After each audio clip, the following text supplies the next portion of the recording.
one of our virtual events, a parent shared that their kindergartner shies away from differentiation because it singles him out. The parent mentioned that their student can only access differentiated work after completing his regular work and that he has to walk to get his worksheets himself. So here's Laurel to discuss whether differentiation can be made less obvious and how to lessen anxiety around differentiated work for younger elementary school students. Stay tuned after the video for more information on the benefits of the Young Scholars Program and how you can directly access features like these virtual events. It's hard in kindergarten when there tends to be a lot of group activities, right? Where the whole classroom is involved and tends to be not a ton of independent work. And great question from a parent. I will talk about what restraint collapse is.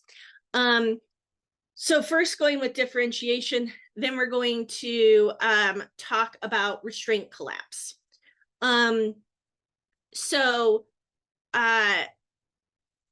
Differentiation, hard to do, especially in the kindergarten classroom where there are many group activities.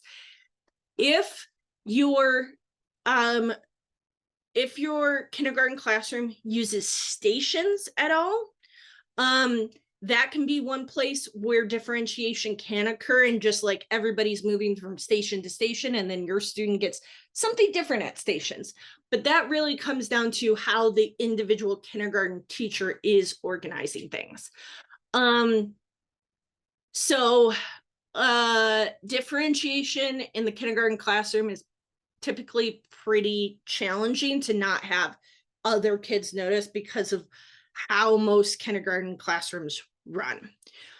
The other thing but one of the things to look into is how they're thinking about differentiation. Are they focusing on differentiating output, so what your student is doing, or differentiating input? Differentiating input is like giving them access to different materials and not like necessarily making them do anything different overtly.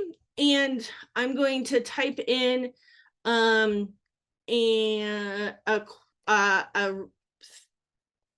resource on differentiation.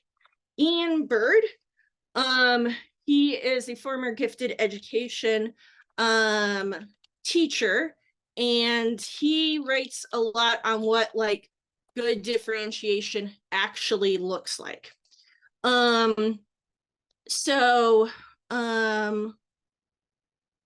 Yes, here is some stuff from him. So investigate what type of differentiation they're actually doing.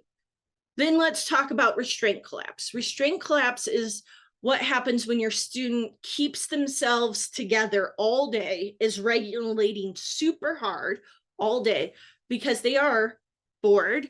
They are maybe getting a bunch of sensory input from, like in kindergarten classrooms, kids running around. The like echoing of things that happen if you are in a typical school that has, you know, like the cement brick walls and stuff, the lights, and everything else sensory, right? So you're regulating yourself a lot, regulating to combat boredom, regulating to combat sensory overload, and then you come home and there's different types of restraint collapse, but there's either external processors, which might just yell, cry, scream, throw things on the ground, and just melt down. You can also internally implode and just shut down and like lie down, not want to talk, not want to do anything.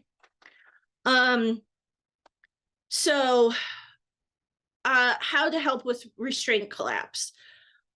It's often about taking care of the body, right? So what does that little body need to help itself re-regulate, right? Because basically it's been regulating so hard, it's just exhausted. So how can we help? It's about gonna learn a lot about in the process, probably how your child processes the sensory input coming in? What do they need sensorially? Some kids need more sensory input because they've been starved from it. Some need a lot less because they've been overwhelmed. So if your student needs a lot less of a sensory input, stuff like having, when you come home, having all the lights off, having the curtains drawn, doesn't need to be like that through the whole house, but having a place where they can go where there's going to be like quiet, low light. They can be surrounded by things that they find bring them happiness. Some of them want weighted blankets or a lot of pressure on them so they can just wrap up and cocoon. Having things like water or a preferred beverage and preferred snacks that are going to help them feel good. We're not talking about necessarily a ton of something that's going to make them crash even more later, but a snack for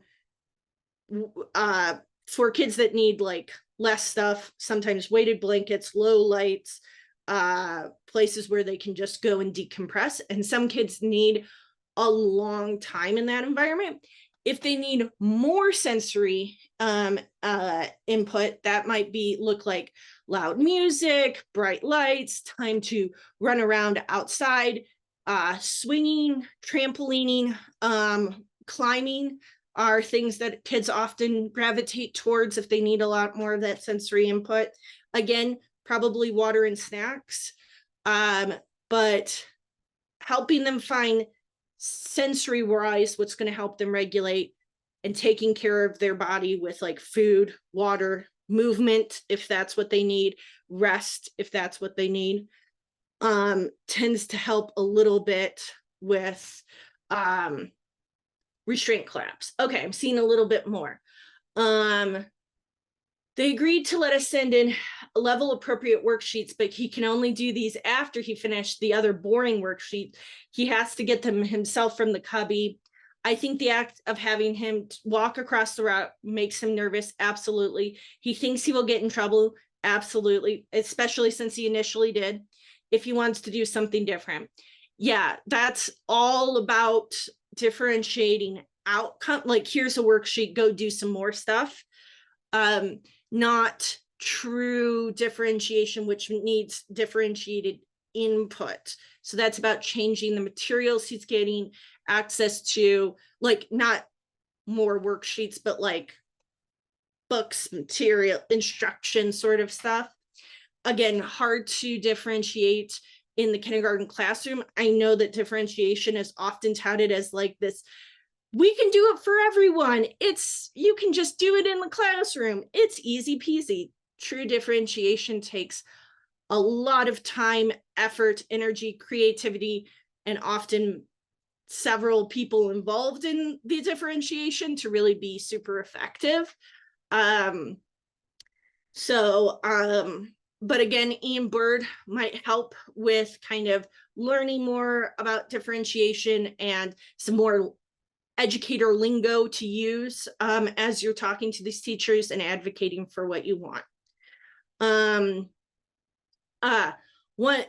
Another parent said about working with their after school restraint collapse was reading. Yes, many young scholars find reading a resting sort of activity. And if they can have a little reading nook to escape to, that is many young scholars like that.